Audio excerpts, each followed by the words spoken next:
तो ये तुम्हारा जो चौथा मॉडल है उसमें हम लोग, चौथा जो हमारा यूनिट है उसमें हम लोग को पढ़ना है वाइड एरिया मॉनिटरिंग कंट्रोल। तो वाइड एरिया मॉनिटरिंग कंट्रोल होता क्या है? ठीक है, हम लोग अभी जो हम लोग जितना भी देख रहे थे कि जितना भी हमारा कन्वेंशनल स्टेशन था, कन्वेंशनल ग्रिड था, वो क्या हो रहा था, उसमें हमारा प्रोटेक्शन इक्विपमेंट वैसा नहीं था, हम उसको मॉनिटरिंग नहीं कर पा रहे थे। सिंगल ये सिंगल तुम्हारा कम्युनिकेशन था। लेकिन हम लोग क्या क्या कर हुआ कि धीरे धीरे हम लोग क्या है स्मार्ट ग्रिड एरा की ओर बढ़ने लगे। समझ में आ रहा है ये बात? इतना समझे? आवाज आ रहा है ना मेरा? हेलो। आ रहा है सर। हाँ तो थोड़ा रिप्लाई देते आ हैं। रहा है सर। सर एक बार फिर से रिपीट कर दीजिए। हम लोग का जो कन्वेंशनल पावर प्लांट है वो क्या है तुम्हारा, जो कि कन्वेंशनल पावर प्लांट है उसमें वन वे कम्युनिकेशन था, वन वे कम्युनिकेशन था, लॉसेस ज्यादा था। तो ये सब चीजों को देखते हुए हम लोगों को क्या किया गया, हम लोगों ने अपने पावर प्लांट, ये पावर प्लांट हुआ या हमारा ट्रांसमिशन लाइन हुआ, उसको क्या किया, अपग्रेड करने का कोशिश किया। अपग्रेड करने का मतलब है कि पूरा को या तो हटाइए या नया इंस्टॉल करिए। तो दोनों में बहुत ज्यादा खर्चा था। तो जिस खर्च को कम करने के लिए क्या किया गया कि जो एग्जिस्टिंग ग्रिड है उसमें हम थोड़ा सा उसको स्मार्ट वे में हम लोग बनाने का कोशिश किए, स्मार्ट बना के लॉसेस कम किए, लॉसेस कम किए तो हमारा प्लांट का एफिशिएंसी बढ़ा। उसमें और लोड कम करने के लिए हम लोग डिस्ट्रीब्यूटेड जनरेशन, माइक्रो ग्रिड, इन सब चीजों को देखें। तो अब की जो ये नेटवर्क है हमारा, जब हम लोग स्मार्ट ग्रिड एरा की ओर बढ़ने लगे तो हमारा क्या हुआ, मॉनिटरिंग, प्रोटेक्शन, कंट्रोल सभी इक्विपमेंट का हुआ बहुत इसेंशियल हो गया। तो अगर हम उसका मॉनिटरिंग और कंट्रोल नहीं करेंगे तो हम जब पढ़ा रहे थे स्मार्ट ग्रिड तो सबसे पहला टॉपिक हम लोग पढ़े थे जो कि ब्लैकआउट के बारे में। तो सबसे बड़ा ब्लैकआउट कौन सा हम लोग पढ़े थे, याद है कुछ?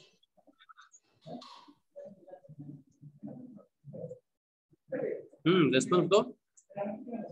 सबसे बड़ा ब्लैकआउट कब हुआ था? 2012 सर।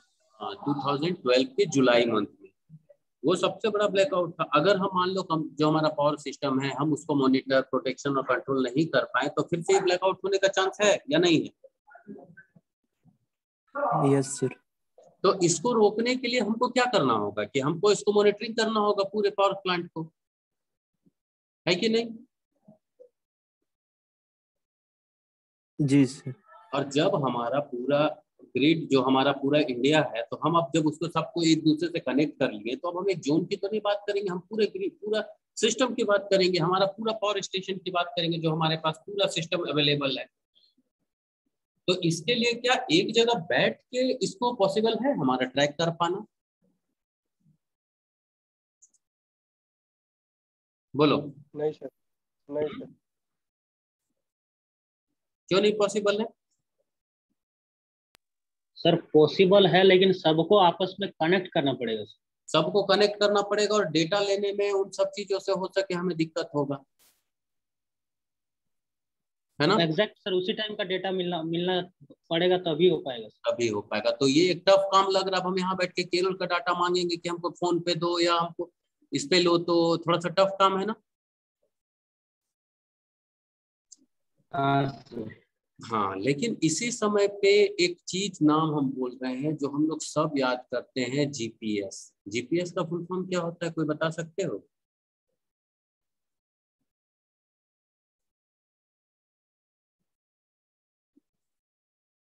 क्या क्या सर?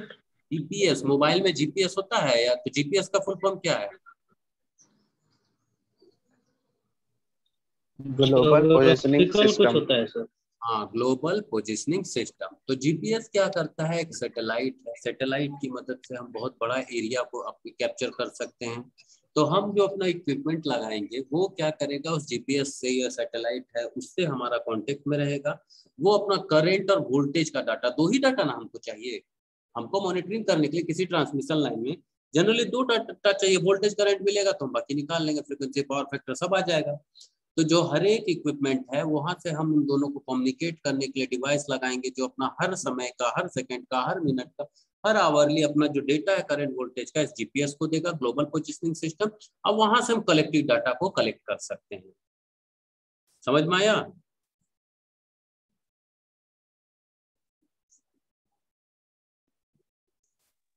जी सर। नहीं समझे? मतलब सर जीपीएस एक माध्यम हो गया हाँ, माध्यम हो दोनों गया। के बीच का।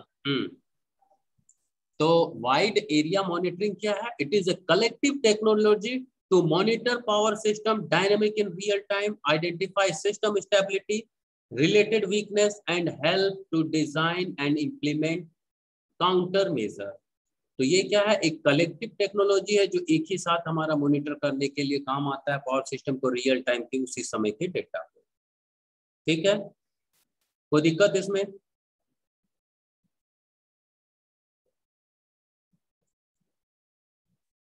यहां तक कोई दिक्कत? No sir.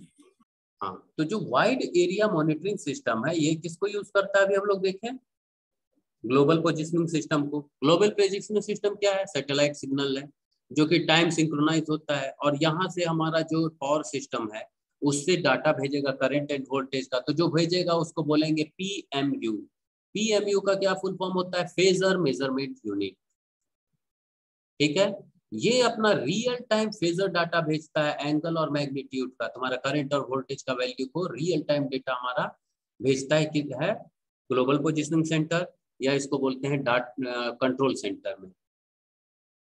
ठीक है, तो ग्लोबल पोजिशनिंग सिस्टम से कम्युनिकेट कौन करता है? तो पीएमयू करता है, phasor measurement units.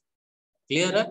Different phasor measurement units होगा, हर जोन पे होगा, वहां से वो अपना कलेक्टिव डाटा जो होगा मैग्नीट्यूड या एंगल, जिसको हम बोल रहे हैं वोल्टेज और करंट का वैल्यू, इसको भेजता रहेगा। ठीक है, तो सर पीएमयू सर ऐसे ट्रांसमिशन सिस्टम में लगा हुआ रहेगा? हाँ, पीएमयू ट्रांसमिशन सिस्टम में रहेगा तभी ना वहां से ट्रांसमिशन। अगर हमको वोल्टेज और करंट का डेटा चाहिए तो हमको तो ट्रांसमिशन सिस्टम से कनेक्ट होना होगा ना। जी सर। ठीक है, तो वाइड एरिया मॉनिटरिंग सिस्टम थोड़ा बहुत समझ में आया? यस। इतना डर के क्यों बोल रहे हो? खुल के बोलो अगर समझ में आया, नहीं तो फिर से हम इसी चीज को फिर से बताएंगे। तो सर एक बार डिफरेंस इस दोनों में बता दीजिए कि इन जीपीएस और वाइड दोनों में डिफरेंस। जीपीएस और वाइड एरिया नेटवर्क मॉनिटरिंग। अरे वाइड एरिया मॉनिटरिंग क्या है? वाइड एरिया का मतलब, अच्छा ये जो टॉपिक तुम अभी बोला वाइड एरिया मॉनिटरिंग, इसका मतलब क्या समझ में आ रहा है हिंदी में बताओ? वाइड का मतलब हिंदी क्या में होता है? सर वाइड का मतलब वाइड मतलब एक तरह का network tour sir. Wide word का मतलब बताओ ना, WIDE, वाइड वर्ड का मतलब बताओ सीधा, कोई भी एक जन। बड़ा सर, बड़ा है, बहुत बड़ा। बहुत बड़ा। ज्यादा। हाँ, एरिया क्षेत्र। मॉनिटरिंग का मतलब उसका देख रेख करना, कैसे काम कर रही ना होगा क्या? कुछ और होगा इसका मतलब? तो जो वाइड एरिया मॉनिटरिंग का मतलब यही होगा। बहुत बड़े एरिया को हमको देखना है, उसमें कोई भी प्रॉब्लम आएगा तो हमको उसको सॉल्व करना है।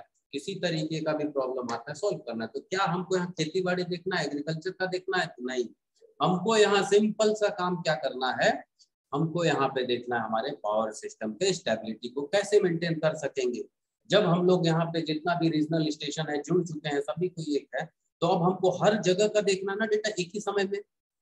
कि ऐसा है कि नॉर्दर्न जोन का बाद में डाटा मिले, ईस्टर्न जोन का पहले मिले, हम एक जोन को सेंट्रल जोन में बैठे तो हम सिर्फ सेंट्रल जोन को देखेंगे, ऐसा करना है क्या?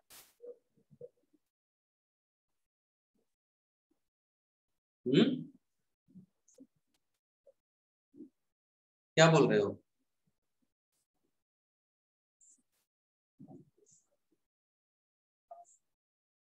क्या हो गया? कोई रिस्पॉन्स नहीं आ रहा है।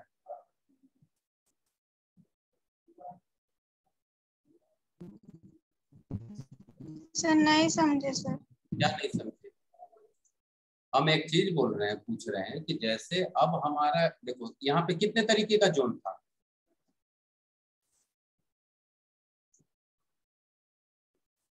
हम लोग जो पावर सिस्टम को पहले बांटे थे, साउदर्न था, नॉर्थ था, ईस्टर्न था, वेस्टर्न था, जोन याद आ रहा है? Yes sir. तो सभी जोन को क्या किए थे? एक दूसरे से कनेक्ट किए थे, सिंक्रोनाइज किए थे, एक दूसरे से कनेक्ट किए थे। हाँ सर। पहला चैप्टर पढ़ रहे थे तो याद था, डेट बाय डेट बताए थे कि ये जोन इतना तारीख से इतना तारीख को ये जोन कनेक्ट हुआ। तो अब जब एक दूसरे से सब हम लोग कनेक्ट हो चुके हैं, मान लो मेरे पास हम ईस्टर्न जोन में हैं, हमको साउदर्न से चाहिए तो वहां से भी सप्लाई ले रहे हैं, तो हमको सभी पूरा सिस्टम का स्टेबिलिटी एक साथ देख के चलना है या अलग अलग रखना है? सबका स्टेबिलिटी एक साथ देखना है, सभी का डेटा हमको चाहिए तो एक साथ ना हमको मेंटेन करना है। भारत का जितना भी हमारा ट्रांसमिशन लाइन होगा, तो जो power grid corporation of India limited अगर देख रहा है उसको, तो उसके लिए तो सभी चीज एक ही, उसके लिए सभी तो एक समान होगा, सभी का वर्किंग एक ही साथ उसको देखना होगा, है ना? Yes sir. तो जो बहुत बड़ा एरिया, देखो भारत कितना बड़ा एरिया है, अब उस एरिया को अगर हम बोलेंगे जितना हमारा ट्रांसमिशन लाइन है सभी के बारे में आपको एक बार में हमको डेटा चाहिए, सभी का क्या कंडीशन है, कैसे काम कर रहा है, कहीं फॉल्ट है कि नहीं उसको देखो, तो एक बहुत बड़ा एरिया को हमको देखना पड़ रहा है। तो ये जो बहुत बड़ा एरिया है इसको देखने के लिए कोई एक टेक्निक लगाना होगा हमको। तो उसके लिए क्या किया गया, जीपीएस है जो सैटेलाइट, जीपीएस सैटेलाइट क्या करेगा, वाइड एरिया मॉनिटरिंग सिस्टम को चेक करने के लिए कैसे हम मॉनिटर करेंगे, तो जीपीएस इसका एक इक्विपमेंट है जिसकी मदद से हम वाइड एरिया मॉनिटरिंग करेंगे। अब समझ में आया इतना? हाँ सर। तो जो जीपीएस है, जीपीएस को कुछ डेटा तो चाहिए ना जिसको एनालाइज करेगा डिफरेंट एरिया का पावर सिस्टम में, तो वो डेटा उसको सेंड करना होगा हमको। तो डिफरेंट लोकेशन पे डिफरेंट हमारा ट्रांसमिशन लाइन में बहुत सारा पीएमयूज होगा। पीएमयूज क्या हो गया, फेजर मेजरमेंट यूनिट। ये फेजर मेजरमेंट यूनिट वोल्टेज और करंट का एंगल मेजर करेगा या उसका वैल्यू मेजर करेगा, उसको वहां से डाटा को सेंड करेगा, हर समय डाटा सेंड करेगा। तो इससे क्या होगा कि हमारे पास एक जगह कलेक्टिव डाटा होगा, हम उसको लेके उसको आराम से हम लोग उसको क्या कर सकेंगे, एनालाइज कर सकेंगे। ठीक है, अभी समझ में आया या अभी भी नहीं आया? आ गया सर। अब इसमें कहीं पे वीक एरिया है, कहीं फॉल्ट है, तो सब आइडेंटिफाई हो जाएगा।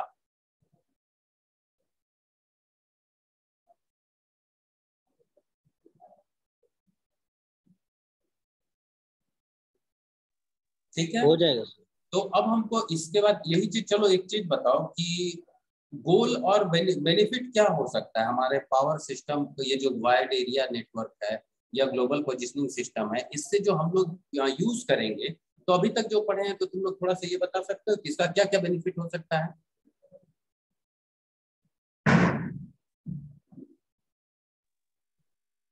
सर इससे सर ह्यूज एरिया को हम सर मॉनिटर कर सकते हैं, ठीक है, यूज बड़े से बड़े। यूज एरिया को मॉनिटर कर सकते हैं, तो एक वर्ड यहाँ ला दो, रियल टाइम मॉनिटरिंग हो सकता है कि हर पल पल का, रियल टाइम हो सकता हर है पल पल का खबर मिल सकता है, यस सर। या कोई दिक्कत है इसमें? No sir. एक दूसरा हम बोलते हैं कि अगर हमको हर पल का खबर मिलेगा तो कहीं पे भी फॉल्ट अगर डेवलप हो रहा है तो वो फॉल्ट किस मैग्नीट्यूड, कैसे कैसे डेवलप हुआ, उसका हर एक डेटा तुमको मिल जाएगा। Yes sir. तो इसका क्या फायदा, पोस्ट डिस्टरबेंस एनालिसिस हो सकता है। Yes sir. Yes sir. Post disturbance analysis का क्या मतलब होगा? सर पहले यही सर Fault पता detect कर चल लेना जाए कि इससे। वहाँ पे क्या था, फेलियर होने वाला है।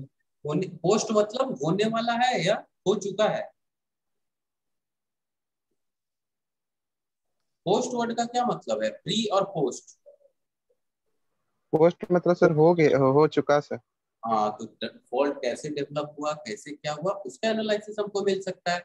थर्ड क्या हो सकता है, एडाप्टिव प्रोटेक्शन, हम लोग किस तरीके का यहाँ पे क्या क्या प्रोटेक्शन हमको यूज करना है।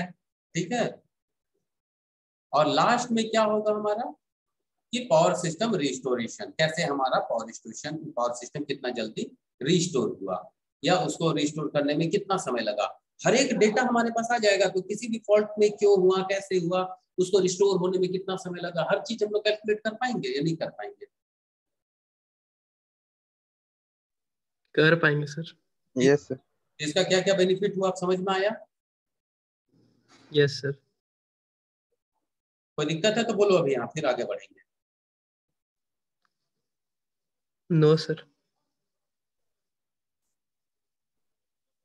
क्या टफ लग रहा है? No sir. ये हम सिस्टम तुमको क्या बोलते हैं नोट सब मिल जाएगा, चिंता नहीं करो।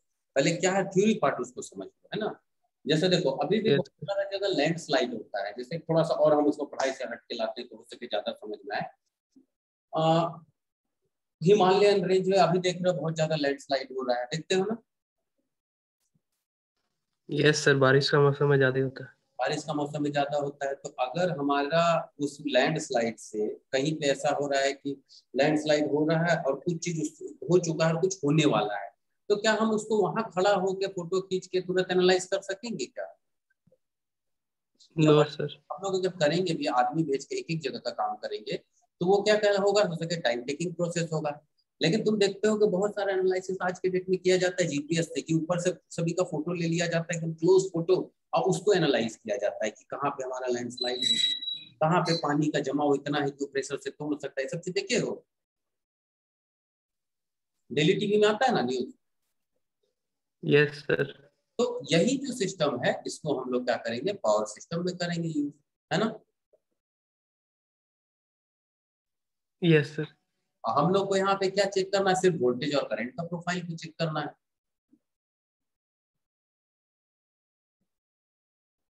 इसके बाद गोल, गोल क्या होगा, to provide operators with real time knowledge of system condition.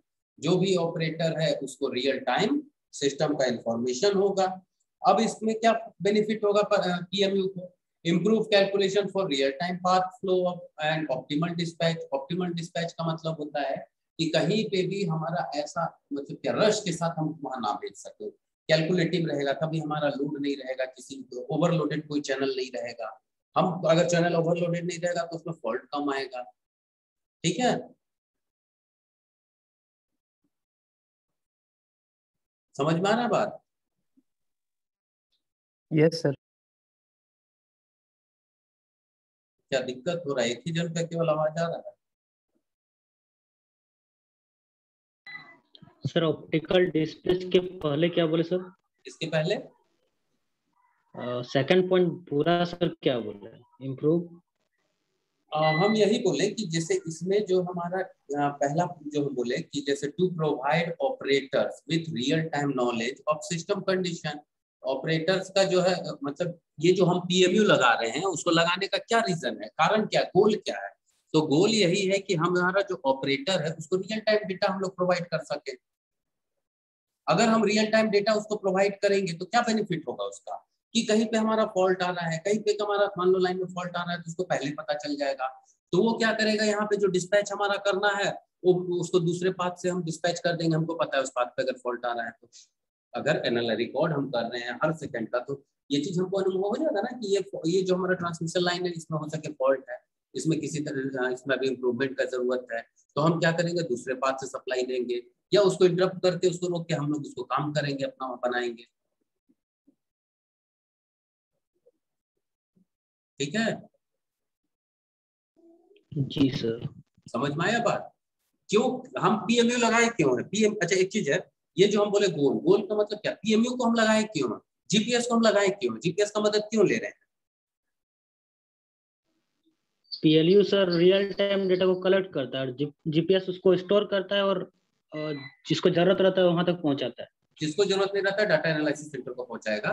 तो उसको लगाने का फायदा क्या है कि रियल टाइम डेटा मिले, हमको नॉलेज रहे कहाँ कब क्या हो रहा है। Yes sir. इसके बाद और क्या है, अगर मान लो फॉल्ट डेवलप हो जाता है तो हम क्या कर सकता है वहां पे इससे, तो reconstruct the sequence of event after disturbance has occurred. तो तुम्हारा जो डिस्टरबेंस स्टार्ट हुआ उसके बाद क्या क्या वहां पे अकर मतलब इवेंट अकर हुआ, क्या क्या प्रॉब्लम आ गया। एक बार हमारा फॉल्ट हुआ, हर डाटा है तो फॉल्ट से उसके चलते कहाँ कहाँ इफेक्ट आया, किस किस चैनल में इफेक्ट आया, उसको हम लोग कर सकते हैं ना। तो यहाँ पे डिटेल एनालिसिस। जी सर।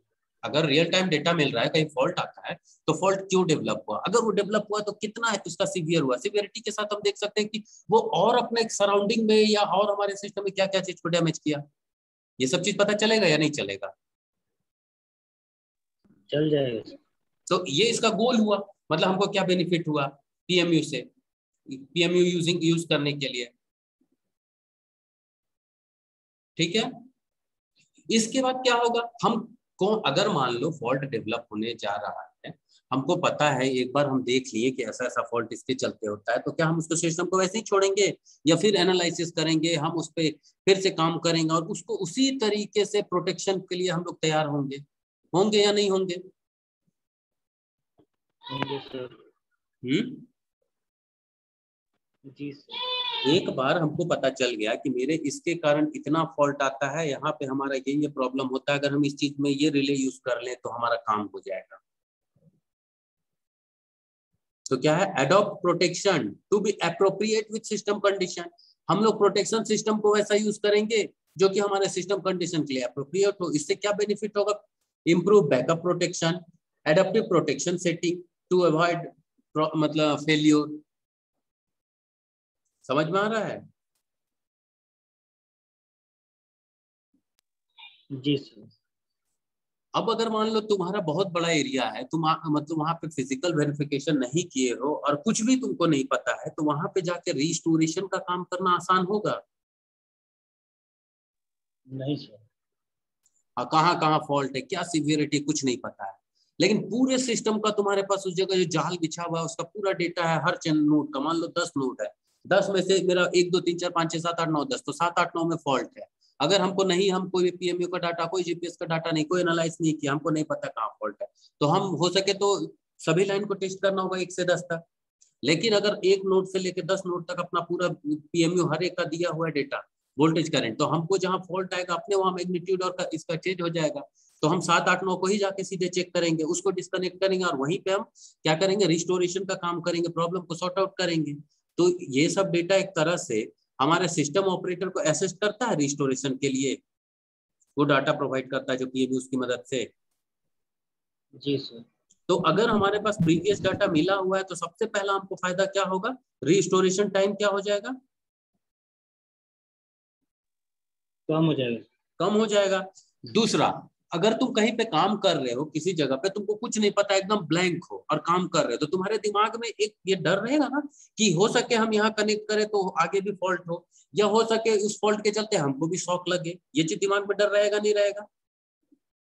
रहेगा सर। तो आदमी डर डर के काम करेगा। लेकिन अगर हमारा कोई आदमी कॉन्फिडेंस होके काम कर रहा है, नहीं भाई इसको 7 को हम शट करेंगे और 9 को शट डाउन करेंगे, इन तीनों के बीच में ही रिस्टोरेशन का काम करना और बाकी हमारा कहीं फॉल्ट नहीं है, तो कॉन्फिडेंस के साथ ऑपरेटर काम कर सकेगा। जी सर। कोई दिक्कत? No sir. तो अब बताओ इसमें क्या क्या हमारा क्या क्या बेनिफिट है पीएमयू यूज करने का, कोई बोल सकते हो?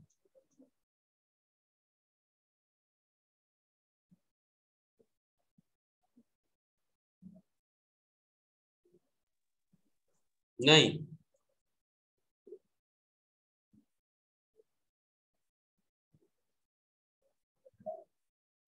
अभी तक क्या क्या समझे, बोलो।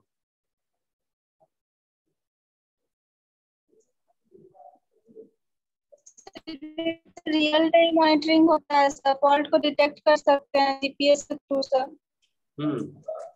और ये स्टोरिंग टाइम सर कम रहेगा, रिस्टोरेशन टाइम कम लगेगा, ठीक है ना। तो ये सब बेनिफिट है। वाइड एरिया किसकी मदद से हम लोग करते हैं, वाइड एरिया मॉनिटरिंग जीपीएस के सिस्टम से, क्योंकि इससे पॉसिबल है हमारा एक बार में बहुत बड़े एरिया का डाटा कैलकुलेट करना। डेटा कौन देगा जीपीएस को, तो हमारा पीएमयू देगा। पीएमयू क्या होता है, फेज मेजरमेंट यूनिट होता है। फेज मेजरमेंट क्या करता है, वोल्टेज और करंट का प्रोफाइल भेजता है, ठीक है। बस एक प्रोफाइल करेगा तो उसका वैल्यू भेजता है डिफरेंट एरिया का। समझ में आया बात? Yes yes sir. Sir. Yes sir. एकदम ऐसा ऐसा तो नहीं लग रहा है ना कि कुछ भी नहीं समझ में आया है? No sir. नहीं सर, नहीं सर। चलो, तो आगे पढ़ना है या यहीं तक रखें इसको आज?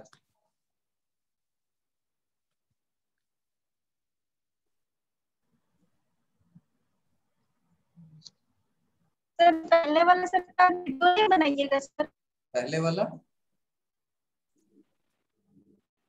और क्या चाहिए इसके अलावा, वीडियो डाल देंगे और हाँ क्या बोल रहे थे इसके अलावा? सर हम बोल रहे थे लोड डिस्पैच सेंटर जो है सर, वो सर होता क्या है? अच्छा, लोड डिस्पैच सेंटर क्या होता है? देखो, लोड डिस्पैच सेंटर, अगर जैसे हमारा सिस्टम है, ठीक है, जो सिस्टम में मान लो ये 2 जनरेटिंग स्टेशन है, 3 लोड है जिसको लोड चाहिए, जहाँ पे हम डिस्पैच कर रहे हैं। तो लोड डिस्पैच सेंटर क्या है कि अगर कहाँ पे हमको कितना लोड देना है, कैसे देना है, उसको मॉनिटर करेगा कि किस ट्रांसमिशन लाइन में हमको कितना लोड, मतलब कितना सप्लाई देना है, उसमें कितना उसका कैपेसिटी है और हम कितना सप्लाई दे रहे हैं। अब उस एरिया को मान लो उससे ज्यादा चाहिए तो हम लोग किस एरिया से उसको सप्लाई देंगे, तो ये सब चीज वहां एनालाइज करेगा। ठीक है, आएंगे हम लोड डिस्पैच सेंटर में आएंगे, इसके बाद वाइड एरिया मॉनिटरिंग खत्म होगा, उसका लोड डिस्पैच सेंटर पे आएंगे। ठीक है ना? Okay sir. हाँ बोलो मनीष, क्या बोल रहे थे? सर बोलते प्रोजेक्ट का बारे में सर थोड़ा डिस्कस कर रहे थे सर। हाँ, क्या जानना है प्रोजेक्ट के बारे में, बोलो। सर हम लोग का प्रोजेक्ट में आप असाइन हुए हैं, मतलब गाइड टीचर, तो वही सर क्या टॉपिक रखे हो? कि क्या ऐसे क्या करना है। क्या टॉपिक रखे हो? Sir smart grid. Smart grid? क्या स्मार्ट ग्रिड स्मार्ट ग्रिड तो कोई टॉपिक नहीं हुआ। Sir, architecture of smart grid. क्या करोगे आर्किटेक्चर ऑफ स्मार्ट ग्रिड में? सर सारा सब फंक्शंस दिखाएंगे उसका सर, स्मार्ट मीटर मतलब कैसे यूज होता है, कैसे बनता है, क्या क्या लगता है उसमें, क्या फंक्शन है स्मार्ट ग्रिड का, कैसे ये वर्क करता है, तो जो भी है, तुम क्या स्टडी फीचर। पार्ट कर रहे हो तो उसमें सीधा लिखोगे कि जो टॉपिक का एक बढ़िया सा नाम खोजो, to study the architecture of smart grid, या उसमें और कुछ जो जोड़ रहे हो वो चीज डालो। Yes sir. ठीक है, तो इसमें सर हम सबसे बना लिए सर, तो आपको भेजेंगे सर, तो आप एक बार चेक करके बता दीजिएगा कि मतलब काफी है या फिर और ऐड करना है इसमें। देख लो। सबसे पहला तो चलो हम देख लेंगे, लेकिन सबसे पहला क्या होता है, कोई भी चीज का इंट्रोडक्शन होता है। ठीक है, यस सर। कोई भी हम यस सर। टॉपिक खोलेंगे तो सबसे पहला हमारा पार्ट क्या आता है, इंट्रोडक्शन पार्ट आता है। इंट्रोडक्शन पार्ट में लिखते जाओ सभी को, जो जो मेरे टॉपिक पे हो या नहीं हो, सभी को लिख लो, काम ही आएगा। इंट्रोडक्शन में क्या होता है कि हमको लिखना है जो हम काम करने जा रहे हैं वो क्या है। सबसे पहला तुम क्या करना चाह रहे हो, सॉरी उसको मत लिखो, तुम क्या पहले लिखो। तुम मान लो स्मार्ट ग्रिड लिखे तो स्मार्ट ग्रिड है क्या। ठीक है, स्मार्ट ग्रिड का Yes. ब्रीफ इंट्रोडक्शन हो जाएगा, कैसे काम करता है वो सब कुछ आ जाएगा, थोड़ा सा एकदम थोड़ा थोड़ा इंट्रोडक्शन। इसके बाद तुम क्या उसमें करना चाह रहे हो, उस चीज को इंट्रोडक्शन में लाओगे। फिर सेकंड जो चैप्टर आएगा उसमें तुम मतलब जैसे अब स्मार्ट ग्रिड का आर्किटेक्चर स्टडी करना चाहते हो, उसका एक नाम दोगे, smart architecture of smart grid, उसके बारे में पूरा डिटेल लिखोगे। फिर लास्ट में तुम उसमें क्या करना किए हो वो चीज करके दिखाओगे। ठीक है, अब यहाँ पे तुम्हारा 2-3 चीज है देखना कि स्मार्ट ग्रिड का काम पूरे इंडिया में फेज वाइज चल रहा है बहुत सारे जगह। तो JVNL झारखंड में लिया हुआ है, जो कि रांची में भी बहुत जगह कर रहा है, तो उसका डेटा कुछ खोज के देखो, एनालाइज करके कि वो कैसे काम कर रहा है, अगर मिल पाता है तो। ठीक है, यस सर। तो वैसे ओके सर। उस तरीके से थोड़ा थोड़ा डेटा बनाओ। और सर हम लोग का भी बोलो। सर सेम टॉपिक है सर, तो हम लोग कैसे क्या करें सर? तो दोनों सेम में काम करोगे? सर तो टॉपिक हम लोग अलग कर ले क्या? कुछ अलग कर लो, नहीं तो देखो यहाँ पे स्मार्ट तुम्हारा तेनुघाट या कौन सा तुम्हारा है, जहाँ पे सोलर पैनल को बिछा के जनरेशन का स्टार्ट किया जा रहा है, गेटलसूट डैम सर। गेतलसूट डैम। वहां का अगर कोई जान पहचान है, चाहे दोनों किसी ग्रुप में, तो उससे कोई डेटा लेके उसको भी एनालाइज कर सकते हैं कि कैसे कर रहा है, कितना मेगावाट का, कैसे वो जनरेशन कर रहा है, उसमें कुछ कर सकते हैं सोलर का। Okay sir. ठीक है, सबसे पहला काम करो ना, तुम लोग क्या करना चाहते हो, दोनों स्मार्ट ग्रिड केवल लिख के दोगे तो ऐसे नहीं। आर्किटेक्चर है तो आर्किटेक्चर में तुम लोग क्या कर रहे हो उसको दिखाओ, पहले अपना सोच बताओ, फिर हम उसको बताते हैं क्या करेंगे हम लोग। सर आप Okay, कुछ sir. आइडिया। तो हम तो यही बताएं कि देखो यहाँ पे सिर्फ किताब से रट के कोई फायदा नहीं है, जो अगर जैसे रियल प्रोजेक्ट चल रहा है, अभी तुम्हारा गेतलसूट डैम जो बोली, तो अगर वहां से कुछ डेटा अभी मिल पाया, अलाउ वो लोग करें तो कुछ डेटा मिलेगा, तो वहां से उसको थोड़ा एनालाइज करके कि स्टडी ही करो वहां पे, वो भी एक काम हो सकता है। Okay sir. ठीक है, अगर कुछ पॉसिबल हो। Okay sir. और इसके अलावा मेरे सब्जेक्ट में दिक्कत कहाँ क्या है, कोई दिक्कत है? सिर्फ कुछ दिन रेगुलर क्लास नहीं हो पाए, इसके अलावा और कुछ नहीं सर। श्रवण, कहीं कोई दिक्कत? No sir. Gaurav, no sir. पढ़ाई हो रहा है? सर नोट्स मिल, सभी को नोट्स मिल गया? उस दिन हम जो डाले थे ग्रुप में, नोट्स खोल के देखे सभी को?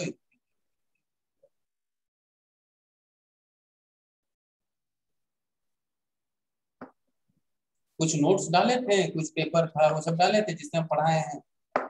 Yes sir. उसको Yes, sir. उसको देखे थे कहाँ से कहाँ तक तुमको नोट्स में लिखना है?